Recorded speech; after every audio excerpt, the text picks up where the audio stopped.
नमस्कार। मैं professor S Narayan Raju YouTube channel में आप सबका मैं स्वागत करता हूं।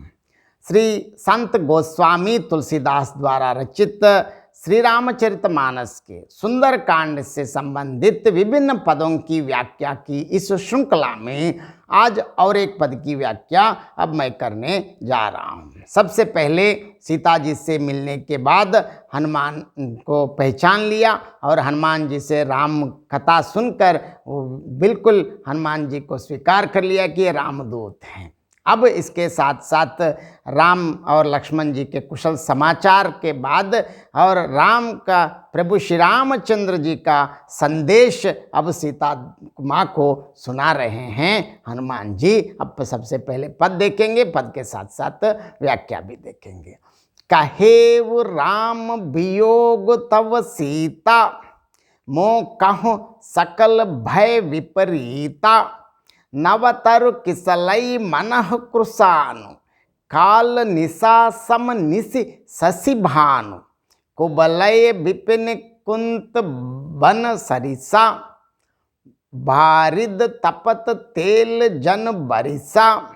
जे हित रहे करत तेई पीरा, उरग श्वास सम त्रिविध समीरा।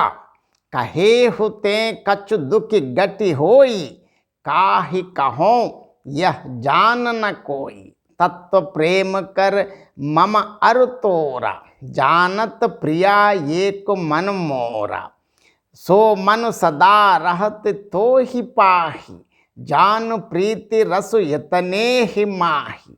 प्रभु संदेश सुनत बैदेही, मगन प्रेम तन सुधि नहीं तेहि। कह कपि हृदयम धीर धर माता, सुमेरु राम सेवक सुखदाता। उर आनहु रघुपति प्रभुताई, सुनि मम बचन तजहु कदराई। निशिचर निकर पतंग सम रघुपति बान कृशानु। जननी हृदय धीर दर जरे, निशाचर जानु। देखिए अब श्री रामचंद्र प्रभु जी का संदेश बता रहे। हनुमान जी कह रहे हैं कि श्री रामचंद्र जी ने कहा है कि अब श्री रामचंद्र जी के शब्दों में बता रहे हैं, हे सीते तुम्हारे वियोग में मेरे लिए सभी पदार्थ प्रतिकूल हो गए हैं। वृक्षों के नए नए कोमल पत्ते मानो अग्नि के समान, रात्रि कालरात्रि के समान, चंद्रमा सूर्य के समान। क्योंकि विरह में जो सुखदायक चीज विरह में दुखदायी हो जाते हैं। जैसे गोपियाँ कहती हैं, तब ये लता लगती अति शीतल, अब विषम ज्वार की पुंज। यहाँ श्री राम भी वही बता रहे। देखिए, कुबलय विपिन कुंत बन सरिसा, बारिद तपत तेल जन बरिया।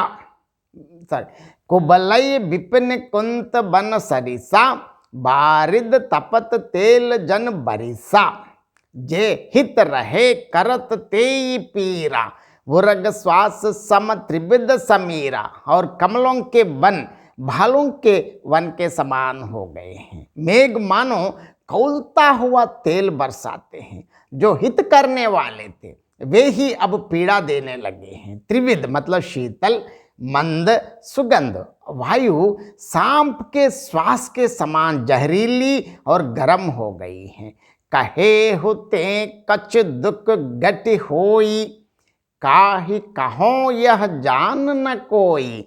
तत्व प्रेम कर मम अरु तोरा, जानत प्रिया एक मन मोरा। मन का दुख कह डालने से भी कुछ घट जाता है और किसी को बोलने से थोड़ा कम हो जाता है, इसे मानते हैं। पर मैं कहूँ किससे, क्योंकि यह दुख कोई जानता ही नहीं है, कोई समझ भी नहीं सकता। हे प्रिय, मेरे और तेरे प्रेम का तत्व जो रहस्य है एक मेरा मन ही जानता है। मन माने की बात। देखिए, सो मन सदा रहत तो ही पाहि, जान प्रीति रस यतने माही।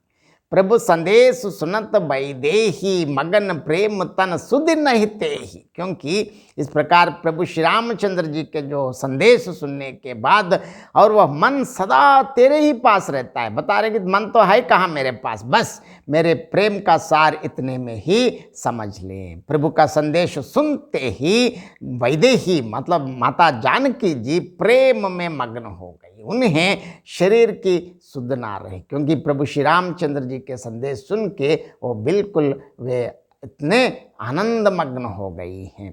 कह कपि हृदयम धर धरु कपि कह कपि हृदयम धीर धर माता, सुमिरु राम सेवक सुखदाता, उर आनह रघुपति प्रभुताई, सुनी मम बचन तजहु कदराई। हनुमान जी ने कहा, हे माता हृदय में धैर्य धारण करो और सेवकों को सुख देने वाले, क्योंकि हमेशा हरि मतलब जो हरि के जन हैं, मतलब भगवान विष्णु के, जो ऐसे माना जाता है कि जो विष्णु की आराधना करते हैं सब वैष्णव है, मतलब अपने सेवकों को सुख देना ही भगवान का कर्तव्य है, क्योंकि इतने करुणा निदान है, दयालु है, भक्त वत्सल है। ऐसे प्रभु श्री रामचंद्र जी सबको एकदम सुख देने वाले प्रभु श्री रामचंद्र जी का स्मरण करो, रघुनाथ जी की प्रभुता को हृदय में लाओ और मेरे वचन सुनकर कायरता छोड़ दीजिए। अब इस प्रकार की ऐसे मैं यहाँ ये करूँ वो करूँ, इस प्रकार की कायर की बातें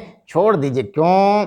निशिचर निकर पतंग सम, रघुपति बाण कृसान, जननी हृदय धीर दर जरे निशाचर जानो। देखिए ये सारे राक्षस समूह है ना, इनको पतंगों के समान है, और श्री रघुनाथ जी प्रभु श्री रामचंद्र जी के बाण अग्नि के समान। जहाँ अग्नि है, जल दीप है, तो सारे पतंग अपने आप उसमें पड़कर मर जाते हैं। हे माता सीता माँ, हृदय में धैर्य धारण करो और राक्षसों को जला ही समझो। अब राक्षसों का काम हो ही गया समझो, मतलब कुछ ही दिनों के ये लोग मेहमान हैं। इस पद की व्याख्या और एक बार मैं संक्षेप में बताना चाहता हूँ।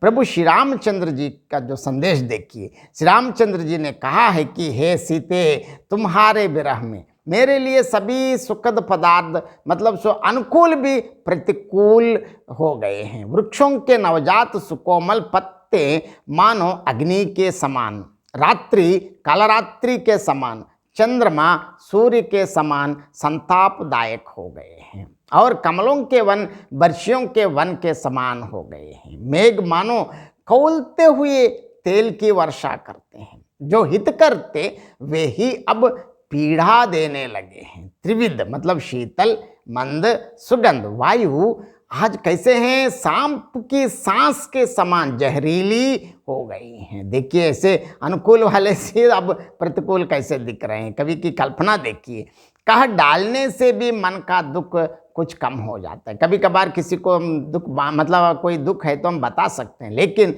पर कहूँ तो किससे, क्योंकि इसे कोई जानता नहीं है। हे प्रिय, हे सीते, मेरे और तेरे प्रेम के तत्व रहस्य को एक मेरा ही मन ही जानता है। ये मन माने की बात, मन ही जानते हैं और कोई नहीं पहचान सकता है, और वह मन सदैव तेरे ही पास रहता है, क्योंकि अब मन है ही नहीं मेरे पास, तो तेरे ही पास चले गए हैं। बस मेरे प्रेम के सार को इतने में ही जान ले। देखिए प्रभु ने इतने संक्षेप में इतने बढ़िया संदेश, क्योंकि इसीलिए राम और सीता सबके लिए आदर्श दंपति माना जाता है, क्योंकि ये एक दूसरे के प्रति जितना प्रेम है, मतलब साथ है, मतलब लोग ऐसे अलग अलग बातें बोलते, लेकिन यहाँ तुलसीदास से अगर रामचरितमानस को अब ध्यान से हम देखते हैं तो राम और सीता के जीवन किस प्रकार पति पत्नी के लिए आदर्श जीवन बनता है, यहाँ राम संदेश से ही पता चलता है। बस मेरे प्रेम के सार को इतने में ही जान ले। प्रभु के इस संदेश को सुनते ही माता वैदेही जानकी जी प्रेम मग्न हो गई। उन्हें शरीर की सुध बुध ना रही, मतलब बिल्कुल एकदम बहुत खुश हो गई हैं। हनुमान जी ने कहा, हे माता हृदय में धैर्य धारण करूं और सेवकों को सुखी करने वाला प्रभु श्री रामचंद्र जी का स्मरण करो। हृदय में श्री रामचंद्र जी की प्रभुता का ध्यान करो और मेरे वचन सुनकर कायरता से पिंड छुड़ावो। अब सारी बातें भूल जाओ, अब होने वाला, अब क्या होने वाले अंत में बताते। देखिए, राक्षसों के समूह पतंगों के समान है और श्री रामचंद्र जी के बाण अग्नि के समान। हे माता, अपने हृदय में धीरज धरो और राक्षसों को जला हुआ ही जानो। अब ये मान लो कि अब राक्षस यहाँ है कुछ दिन के मेहमान और इनका जीवन समाप्त होने वाले हैं, आप निश्चिंत रहिए बोल के सीता माँ को धैर्य दिया है। बहुत बहुत धन्यवाद।